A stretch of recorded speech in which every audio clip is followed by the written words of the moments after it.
Boa noite, Curitiba. Ei, coisa boa encontrar vocês hoje aqui. Boa noite, você que está em casa. Bem-vindo, você que está em casa, assistindo pela TV Novo Tempo. Nós estamos na série do Clamor da Meia-Noite.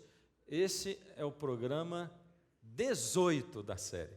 Esse assunto que cada vez está ficando mais interessante, mais intrigante. E eu não quero gastar muito tempo aqui agora, porque eu quero entrar no assunto. Tem muita coisa nova para a gente entender, para a gente buscar. Agora nós vamos partir daqui em diante, porque o que eu quero perguntar é o seguinte: será que hoje seria possível acontecer uma coisa dessa? Seria possível hoje, nas contingências atuais do mundo, os Estados Unidos se unirem ao Vaticano? Seria possível fazer isso, acontecer isso hoje? E é isso que nós queremos mostrar.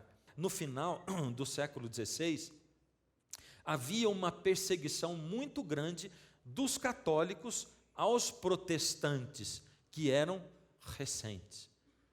A Igreja Católica estava perseguindo os protestantes, embora o protestantismo estivesse crescendo na Europa. Aliás, por causa disso, lá na Alemanha, na Inglaterra, a Igreja Anglicana, por exemplo, e outras igrejas estavam crescendo na Inglaterra, na Alemanha, na Europa. E isso estava fazendo com que houvesse maior perseguição. E por que essas igrejas cristãs estavam crescendo? Porque elas tinham na mão a Bíblia, que até ali tinha sido proibida pela Igreja Católica. Então agora eles tinham a Bíblia, estavam descobrindo, era o descobrimento, o redescobrimento da Bíblia. E o Senhor Jesus diz: conhecereis a verdade, e a verdade vos libertará. Aquelas pessoas que tinham a Bíblia na mão se sentiam libertas, elas se sentiam plenas, e elas queriam ir para o protestantismo. Por isso crescia o protestantismo. E surge, então, um grupo de religiões, que são os puritanos, que eram pessoas que seguem a Bíblia, protestantes, e que estavam fugindo da perseguição católica da Europa, e eles ouvem falar de uma nova terra, que é como era o nome? Novo Mundo. Era o Novo Mundo. E eles decidem começar a mudar para lá, para serem os pioneiros lá nesse Novo Mundo, que ainda não era chamado Estados Unidos da América. Eles vão para fazer a colonização dos Estados Unidos por volta de 1620, e esses puritanos chegam lá, puritanos que eram pessoas de diversas religiões, e já começa a existir logo uma divisão de ideia política entre esse pessoal que chega no Novo Mundo, lá onde seriam os Estados Unidos. Porque os puritanos, eles chegam lá fugindo da perseguição católica, mas como bons seres humanos que eles eram, começam a querer impor as crenças deles sobre o Estado, e começam a pressionar o Estado para fazerem leis as crenças deles. Oh, coisa terrível. Olha, quantas vezes eu falar isso aqui, eu não vou me conformar, não é? Que gente que estuda a Bíblia, gente que recebe a liberdade, queira imprimir as suas ideias na cabeça das outras. E o pior é que isso acontece muito hoje, dentro de muita igreja. Gente que acha que a vontade dele é a vontade de Deus. Eu me lembro uma vez de um senhor vir falar comigo a respeito de uma música que eu tinha cantado, e ele me repreendeu por causa da música, porque ele disse que aquela música era um absurdo e tal. E ele diz assim: se você não ouviu o que eu estou falando, você está se recusando a ouvir a voz de Deus. E eu fiquei com vontade de dizer para ele assim: eu não tinha percebido que eu estava na presença do próprio Deus aqui. Porque algumas pessoas acham que são Deus. Se você não ouviu o que eu estou falando, você está recusando a ouvir a voz de Deus. Ora, quem sou eu para dizer a alguém que aquilo que eu falo é o que Deus fala? Deus não precisa de um porta-voz como eu, a não ser que eu seja muito fiel ao que diz a palavra de Deus.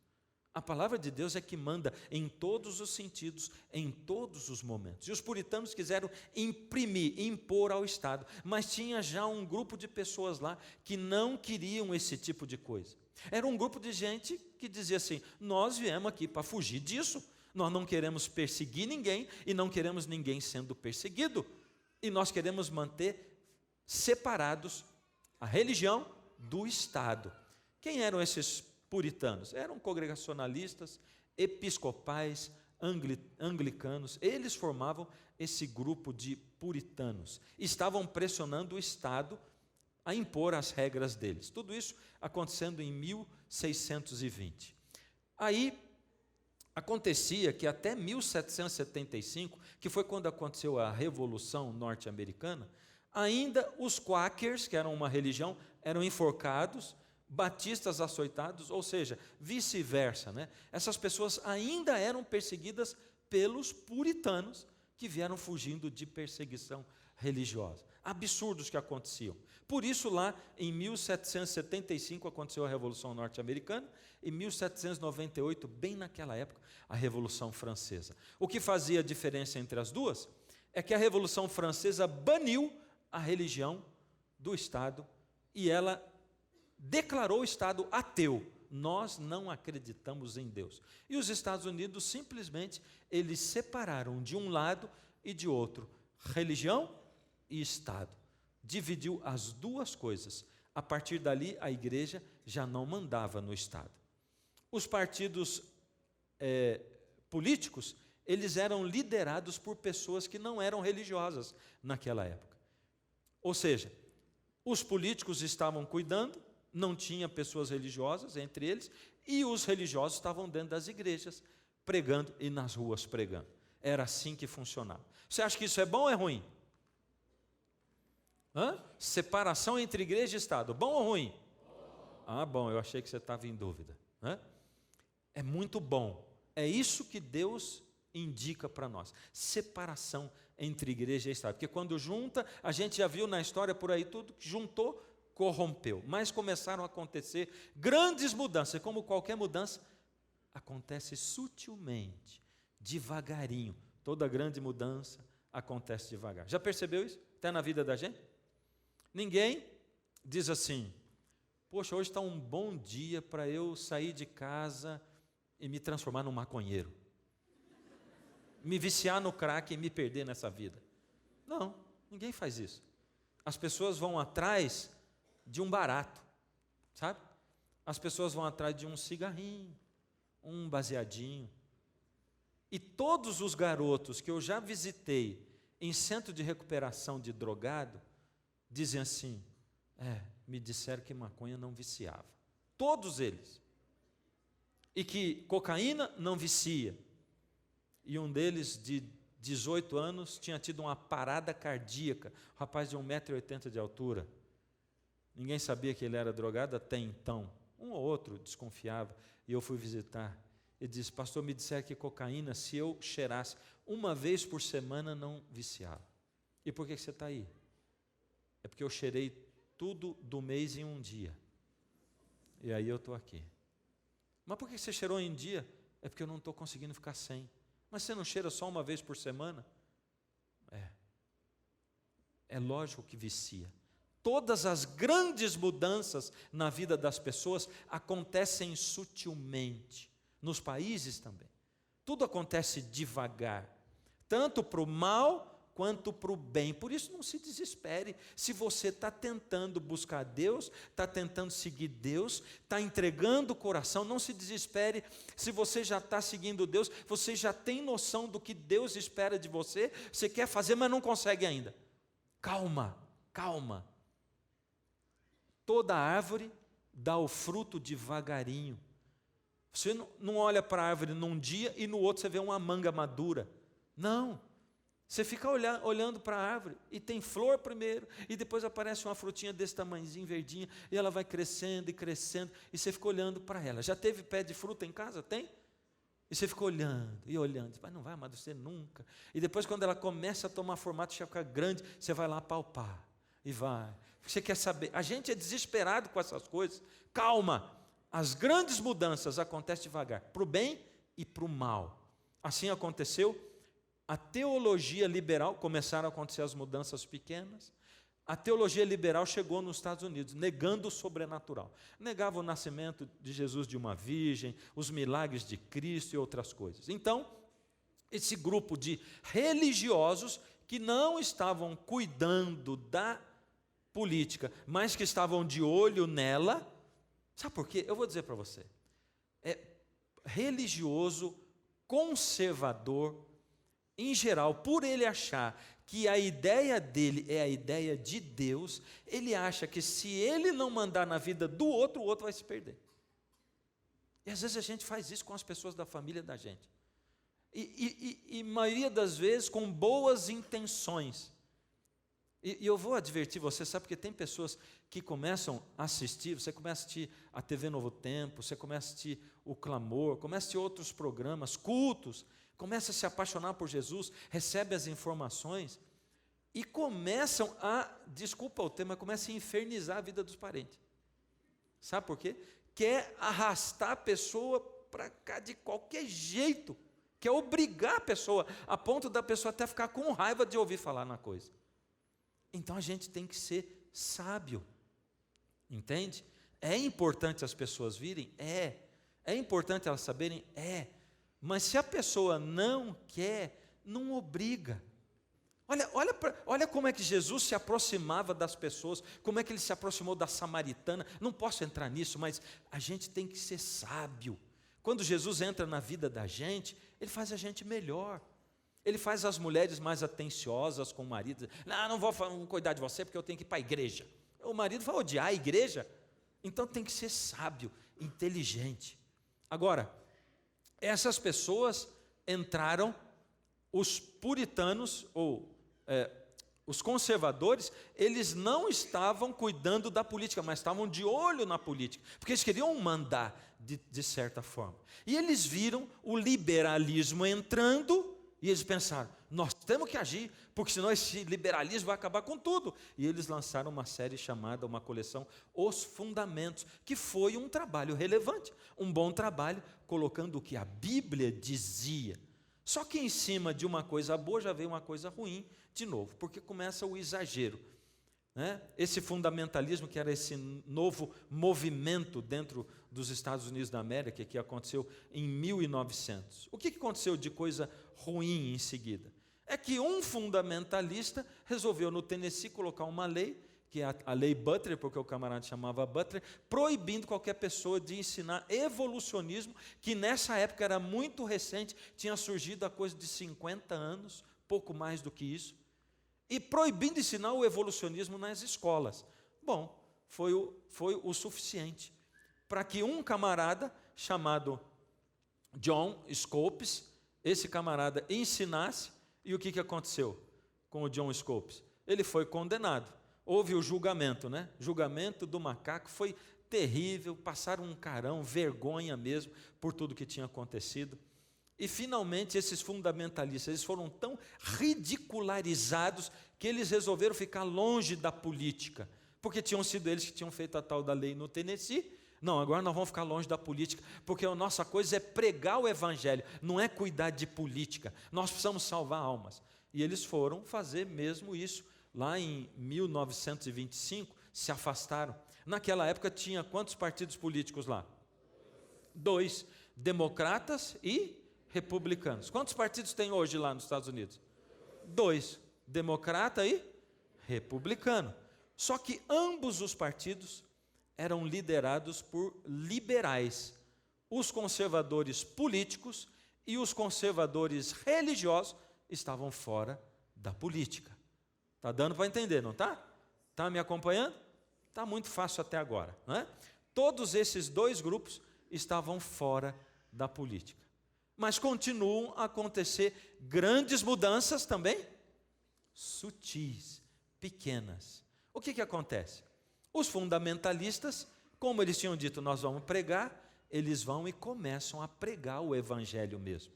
E à medida em que eles se dedicam a fazer isso, os batistas do sul, que são uma religião, eles cresceram para 1,5 milhão de membros em 26 anos, em 22 anos. Ou seja, de 1940 a 1962. A Assembleia de Deus, então, quadruplicou o número de membros. Batistas, assembleanos e outras religiões cresceram também, enquanto eles se dedicaram a pregar o evangelho, a fazer a pregação. Enquanto isso, do lado da política ou do lado não religioso, o que aconteceu? A revolução sexual apareceu.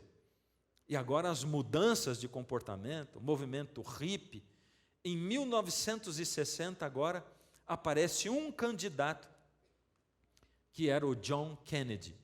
Só que o John Kennedy, ele era católico, num país protestante. Mas não era só um país protestante, porque esse país, nessa época, em 1960, faz quanto tempo em 1960?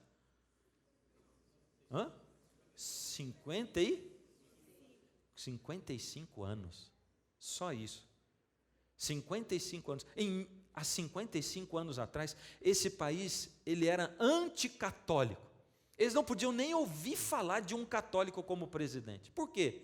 Porque a grande maioria do país era protestante, eles tinham fugido do catolicismo de lá da Europa, e eles não queriam, porque eles tinham medo que, de novo, a igreja se unisse com o Estado, quisesse mandar no país, e eles não queriam isso de jeito nenhum. Por isso, o Kennedy foi forçado, em certa forma, pressionado politicamente, a fazer um discurso, porque se ele não tivesse feito aquele discurso, provavelmente não teria ganho a eleição, e ele foi na associação dos ministros, dos pastores evangélicos, e o discurso dele dizia: creio em um país onde a separação entre igreja e Estado é absoluta, onde nenhum prelado católico diria ao presidente, caso ele seja católico, como agir, e nenhum ministro protestante diria aos membros da sua igreja em quem votar. O liberalismo cresce. O Kennedy foi eleito ou não foi? Foi empossado ou não foi?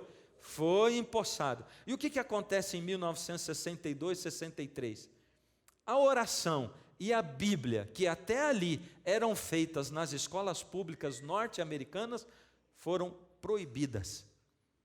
Em 62, 63, proibiram oração e Bíblia nas escolas americanas. Isso era uma atitude dos liberalistas ou dos liberais. Que coisa! Você acha que a oração e a Bíblia deveria voltar às escolas públicas, sim ou não? Sim ou não? Esse foi um teste, que eu já perguntei isso para vocês. Foi ou não foi? Perguntei e peguei vocês. Por quê?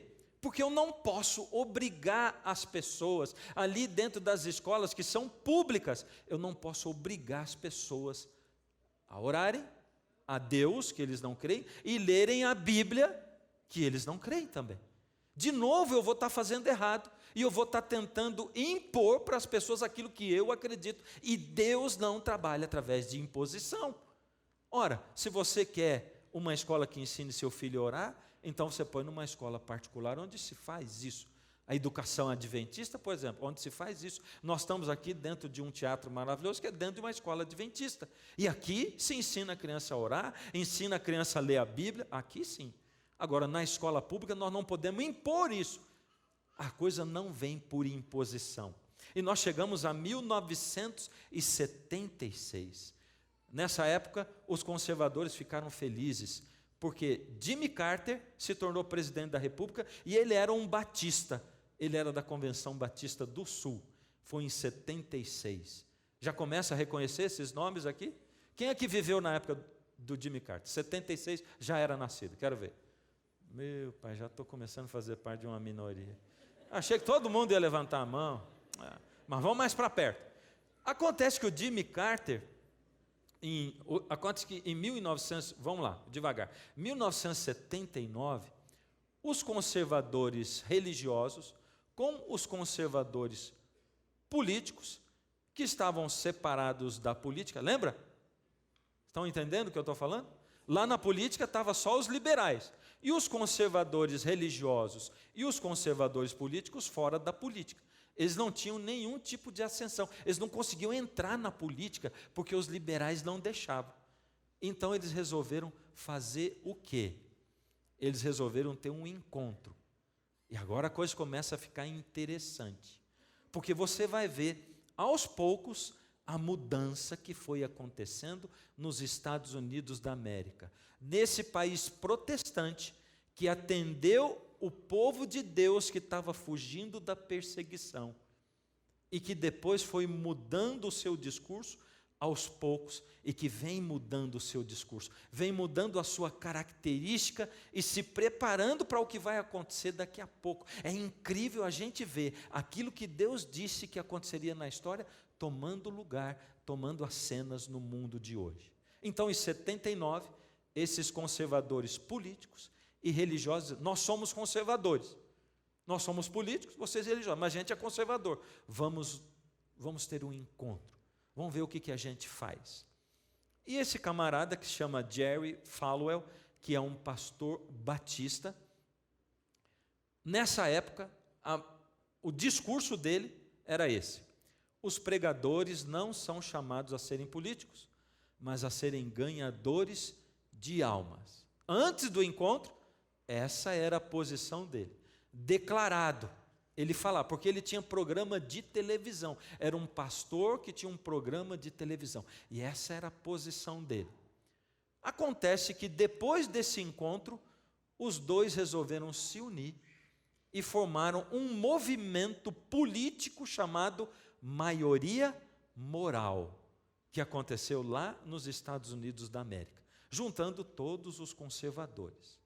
Esse Jerry Falwell teve uma mudança radical naquilo que ele pensava, porque ele começou a viajar todos os Estados Unidos, ele começou a estabelecer em todos os lugares e promover esse movimento político que se chamava Maioria Moral. Olha só, de novo, os religiosos dizendo, nós temos que tomar o poder político na nossa mão, porque nós precisamos proteger o país, e toda vez que religioso se mete com política, vai dando errado. Toda vez que igreja se mistura com política, vai dando errado.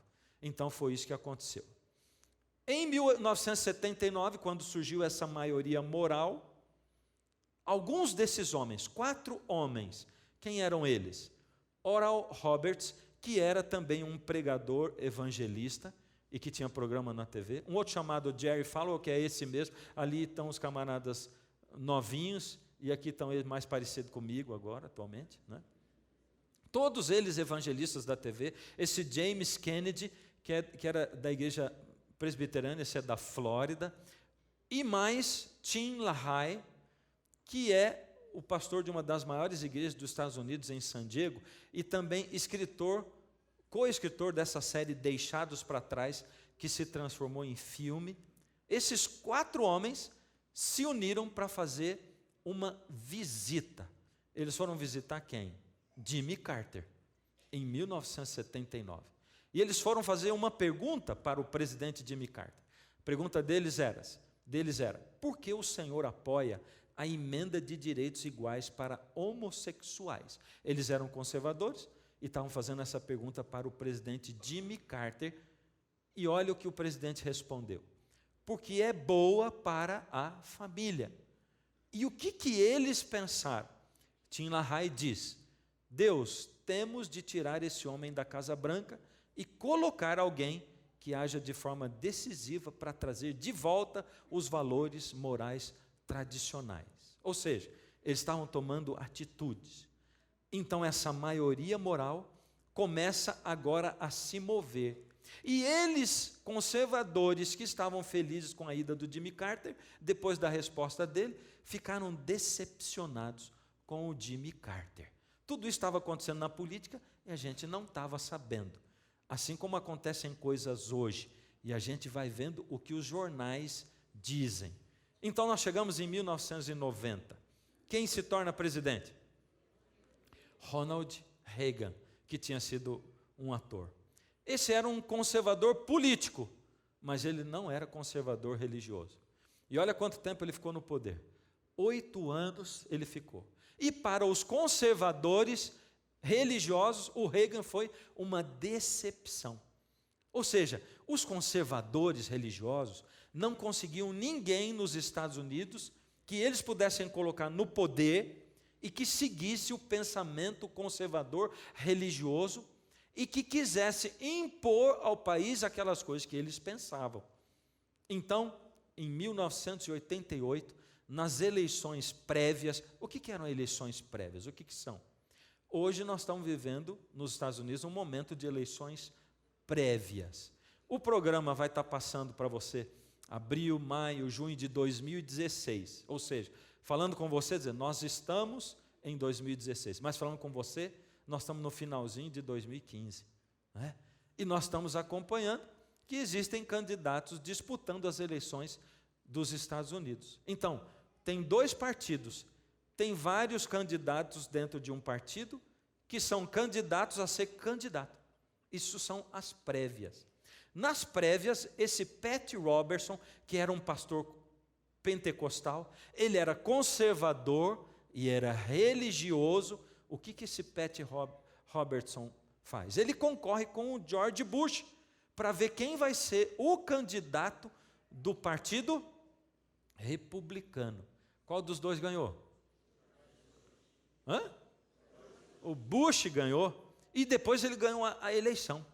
E ele se tornou o presidente dos Estados Unidos. Até o penteado dele mudou depois que ele foi presidente. Contudo, mas dessa vez os conservadores religiosos chegaram bem perto, certo?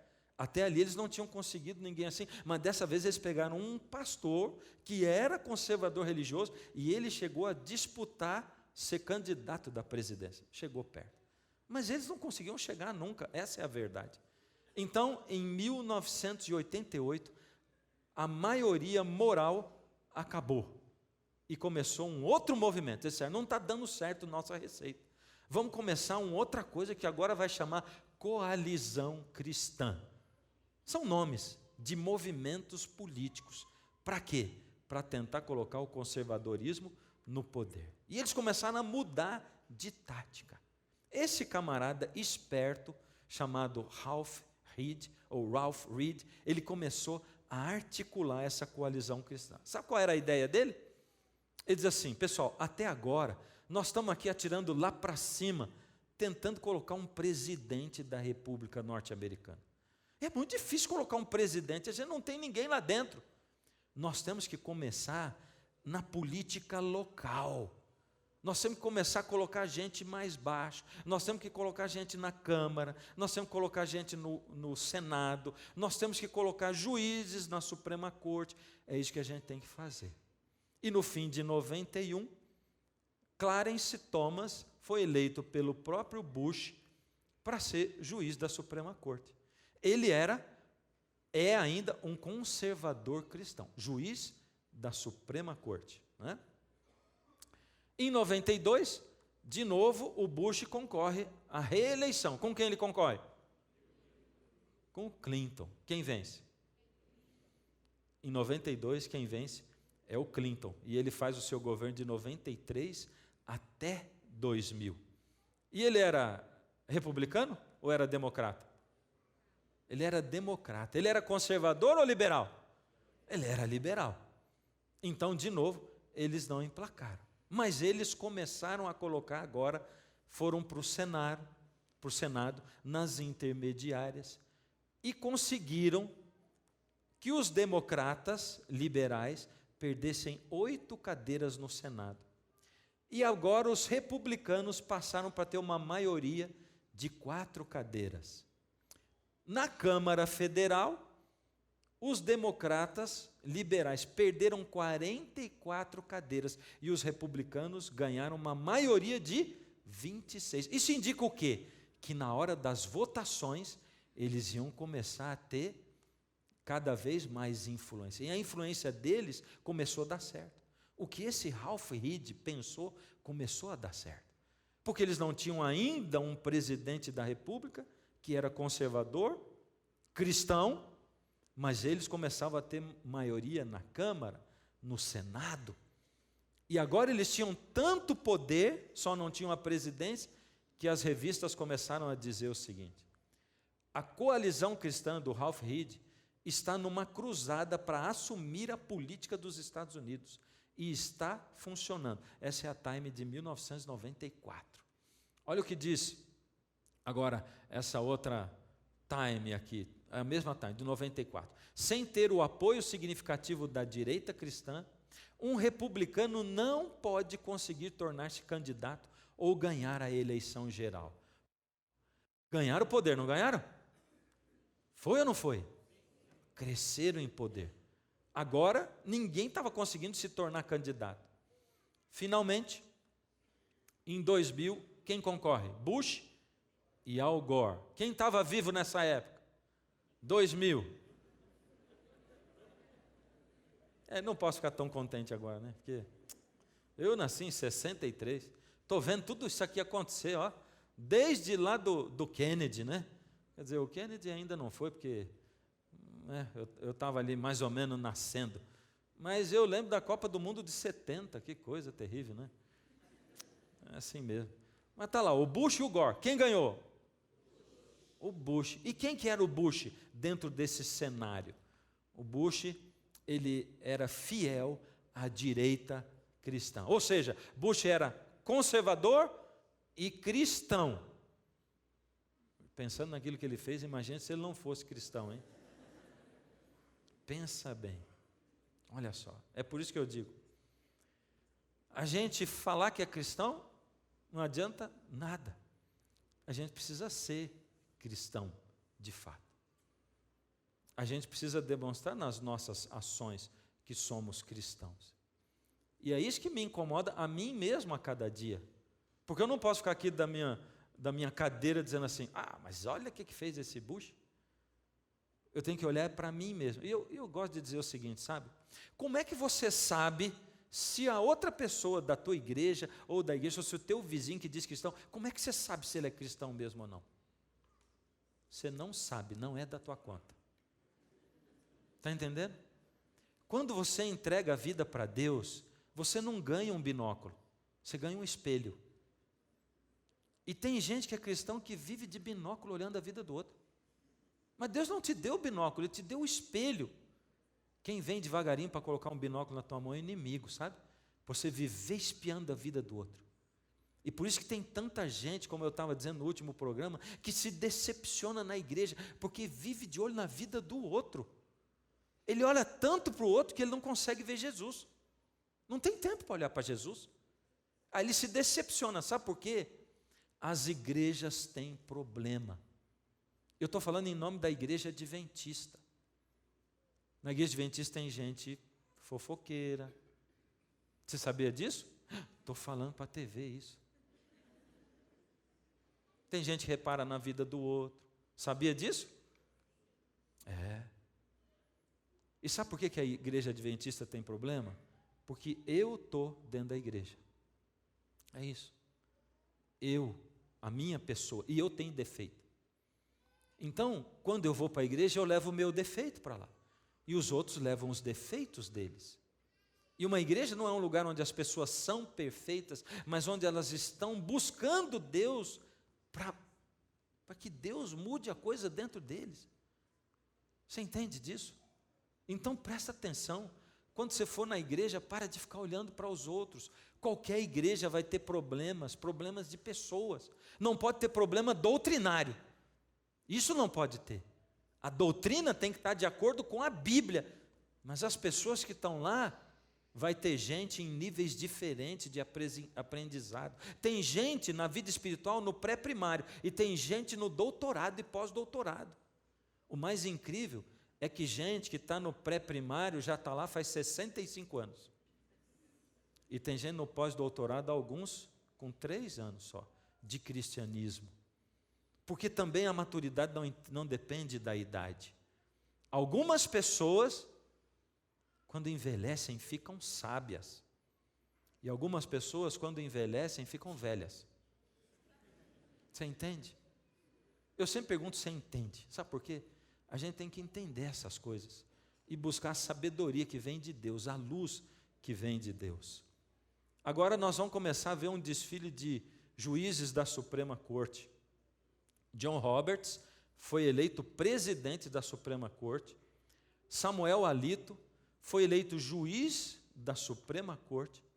E os dois são católicos. Aliás, eu quero mostrar um quadro bem interessante do que são os juízes da Suprema Corte norte-americana hoje, em 2015, e a religião deles. Você encontra 9, 3 judeus e 6 católicos. E esse não é um país protestante? como é que a coisa mudou assim lá? Como é que a situação inverteu tão grandemente?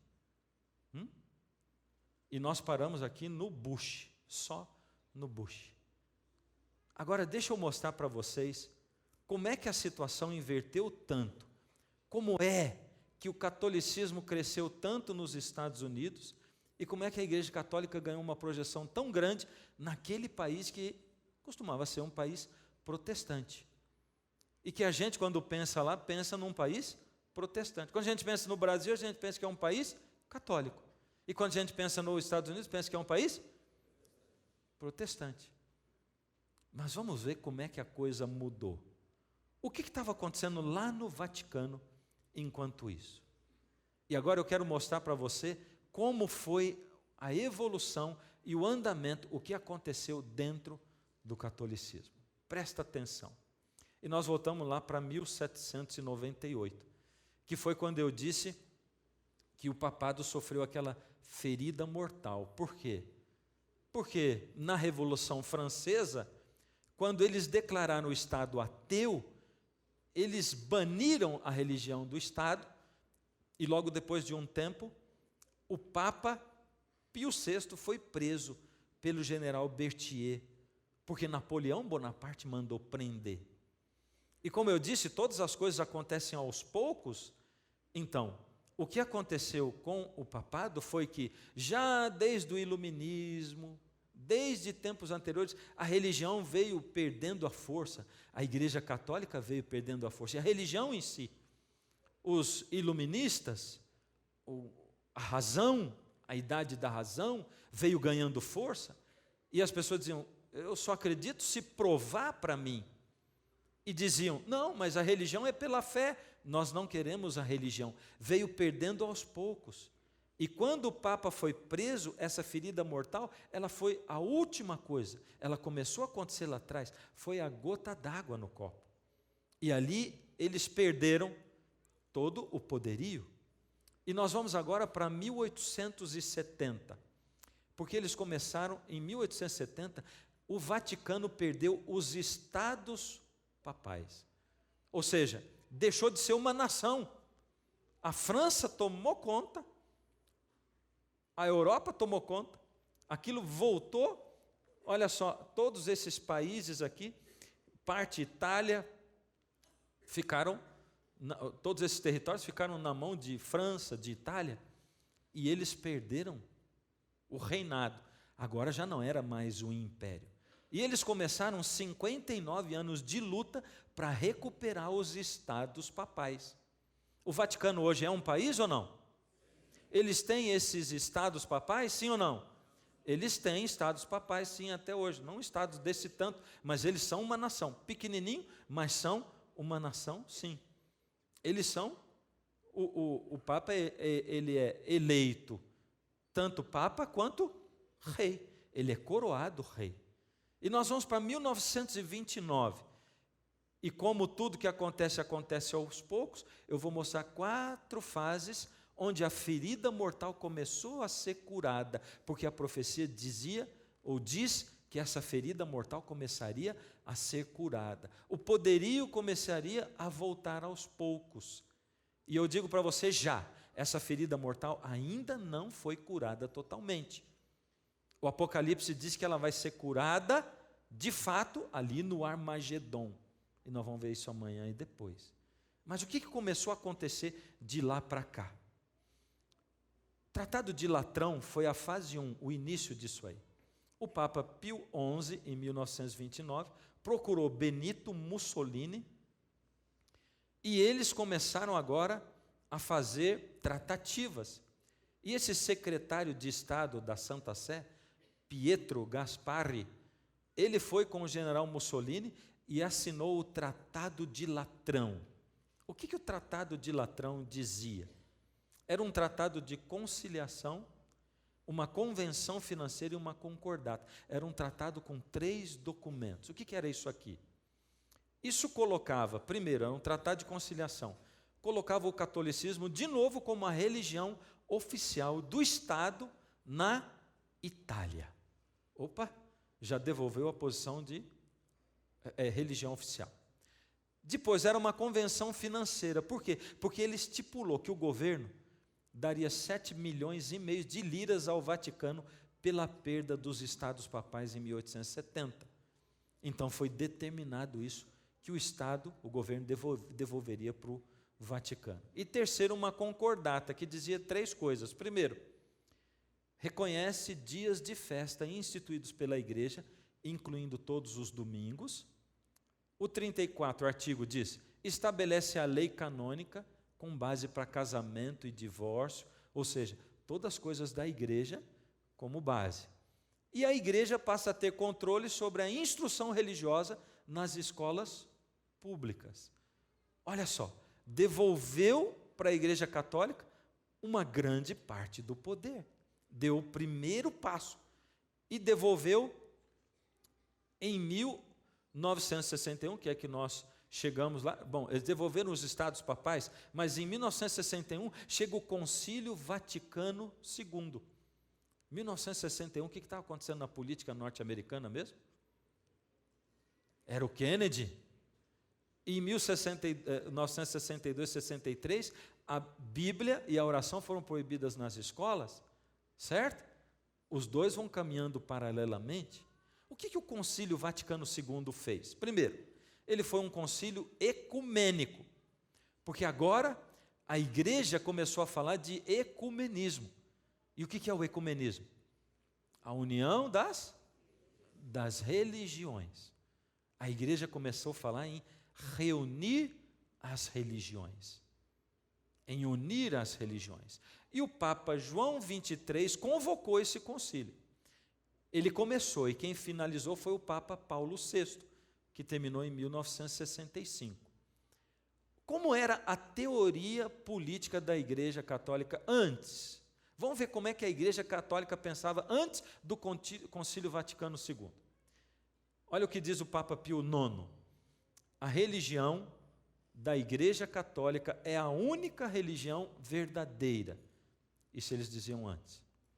A Igreja Católica é a única que mantém o verdadeiro culto. Ela é a fonte da verdade, o domicílio da fé e o templo de Deus. Olha o que diz o Papa Gregório XVI. Essa vergonhosa fonte de indeferismo, o liberalismo e a democracia, dá origem à absurda e errônea afirmação de que a liberdade de consciência precisa ser mantida para todos. Ou seja, esse negócio de dizer que todo mundo tem liberdade de consciência é um absurdo isso. E nós chegamos em 1965, quando termina o Concílio Vaticano II. Olha o que a igreja passou a dizer agora, depois do Concílio Vaticano II. Foi uma mudança de enfoque e de afirmação. Eles dizem, este Concílio Vaticano declara que o ser humano tem o direito à liberdade religiosa. Mudou ou não mudou? Sensivelmente. Essa liberdade significa que todos devem ser imunes à coerção por parte de indivíduos ou grupos sociais. Tem várias coisas, eu separei 2.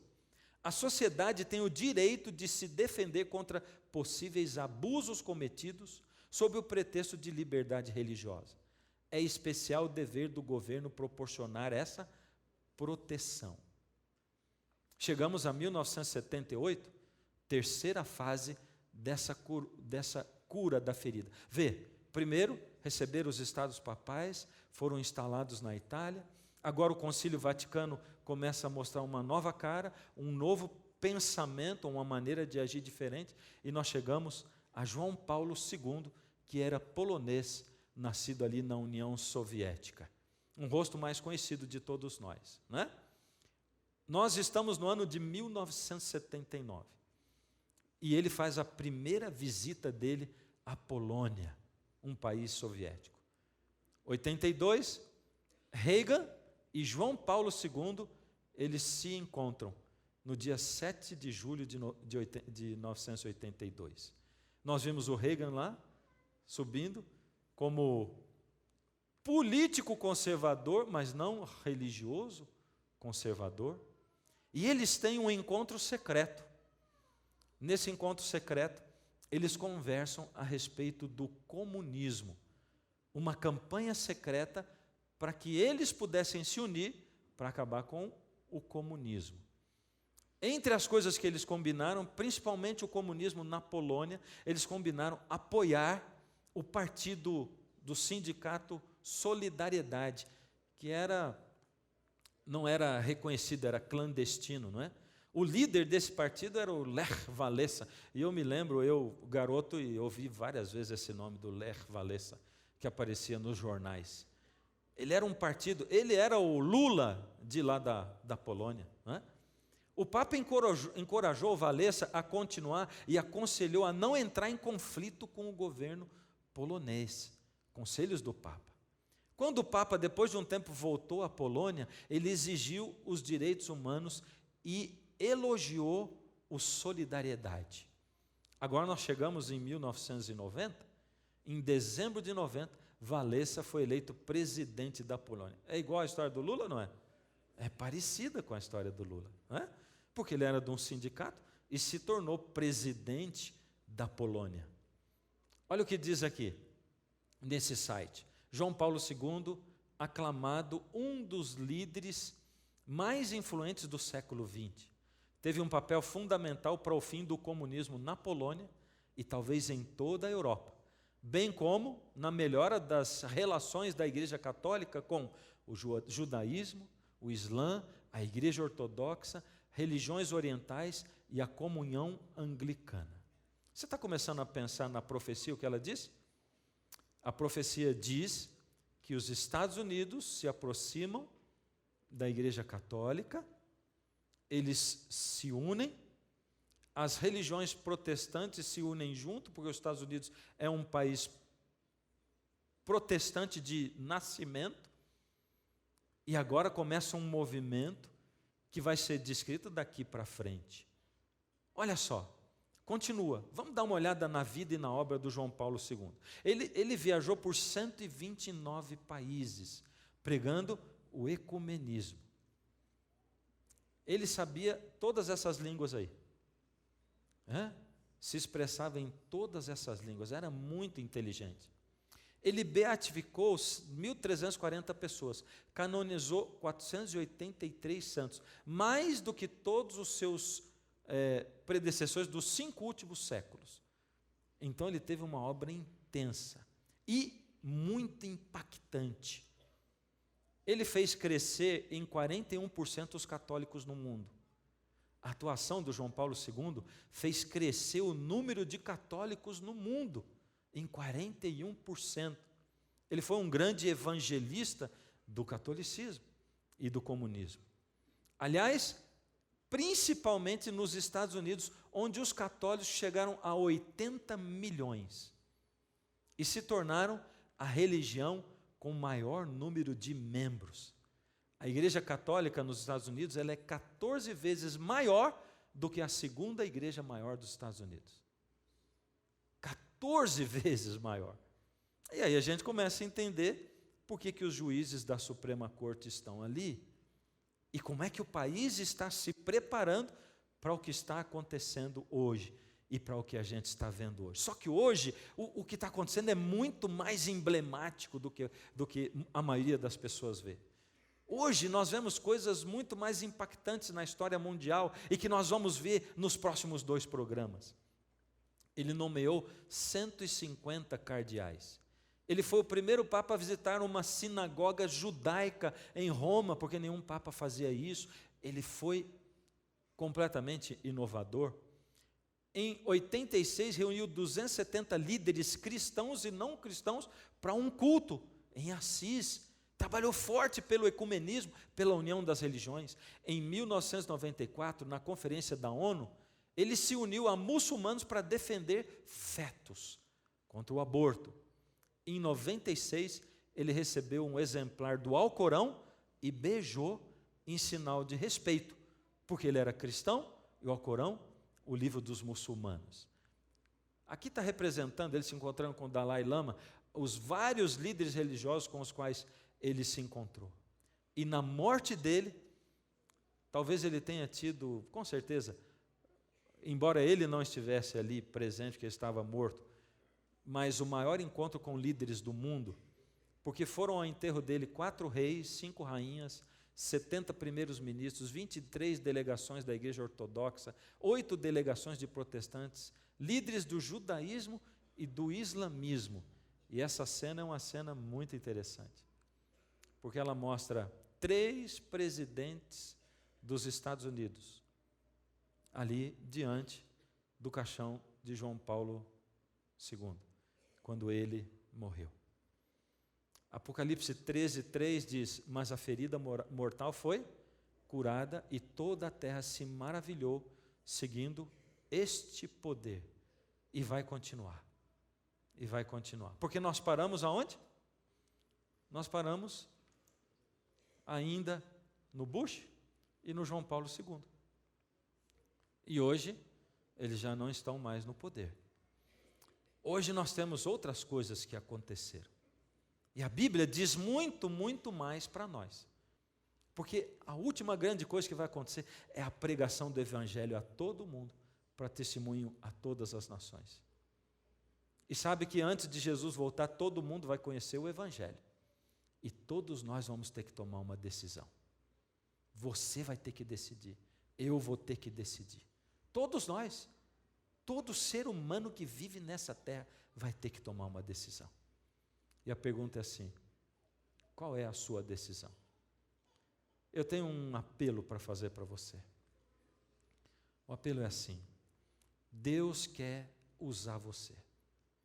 Porque Ele não está chamando você, presta atenção, quando Ele chama, Ele não chama para você vir e os seus problemas acabarem, para você vir e ter sempre emprego, e nem para você vir e ser curado de tudo. Não. Ele não está chamando para você ganhar dinheiro na igreja, não. Aqui não. Aqui Ele está chamando você para empunhar a bandeira de Jesus. Aqui Ele está chamando para você ser fiel até a morte. E o Apocalipse é assim: ser fiel até a morte e dar-te-ei a coroa da vida. Ele está chamando você para resistir até a morte, se for preciso.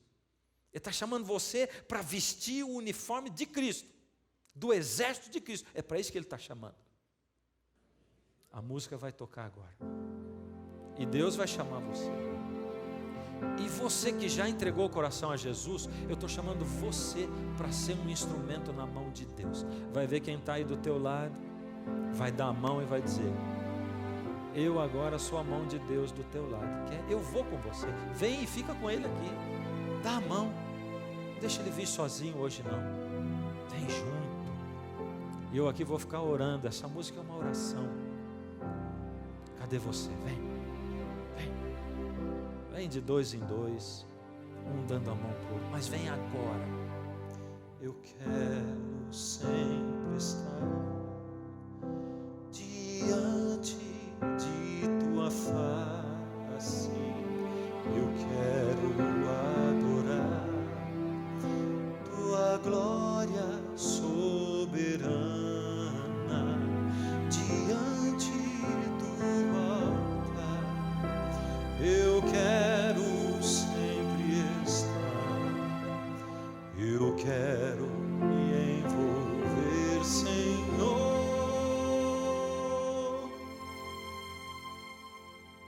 em teus planos. Usa-me,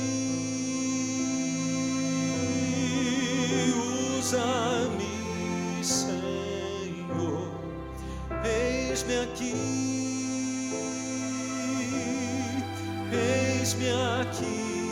Senhor. Eu quero mergulhar nos rios do teu coração.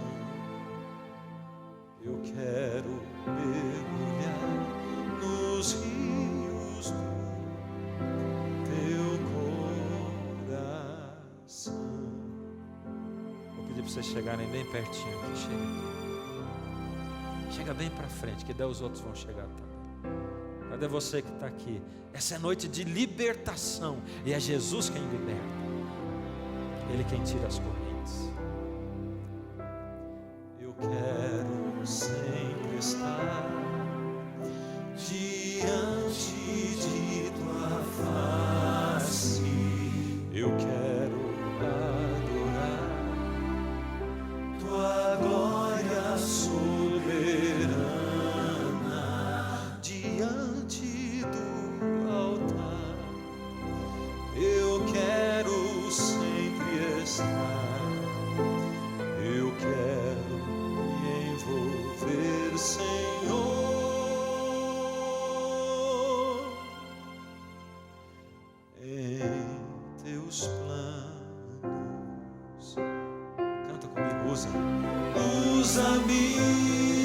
Usa-me, Senhor. Usa-me, Senhor. Eis-me aqui. Eis-me aqui. Eis-me aqui, Senhor. Eu quero mergulhar nos rios do teu coração. Eu quero mergulhar nos rios do teu coração. Quero ouvir você cantar bem bonito. Pede para Deus, usa-me. Usa-me, usa-me, Senhor. Eis-me aqui, eis-me aqui, Senhor. Eu quero mergulhar nos rios do teu coração. Eu quero mergulhar nos rios do teu coração.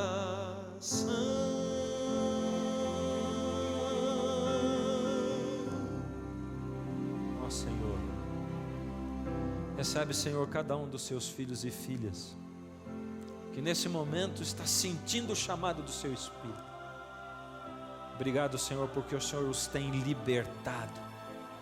O Senhor tem tirado as correntes, as cadeias que os estavam amarrando, Pai, e eles agora conseguiram vir aqui, Pai. Eles dizem: eu quero que o Senhor tome conta da minha vida. Toma conta dessas vidas, Pai. Reina nesses corações, e que nada ali possa imperar, a não ser a sua palavra e o poder do seu Espírito. Em nome de Jesus, amém.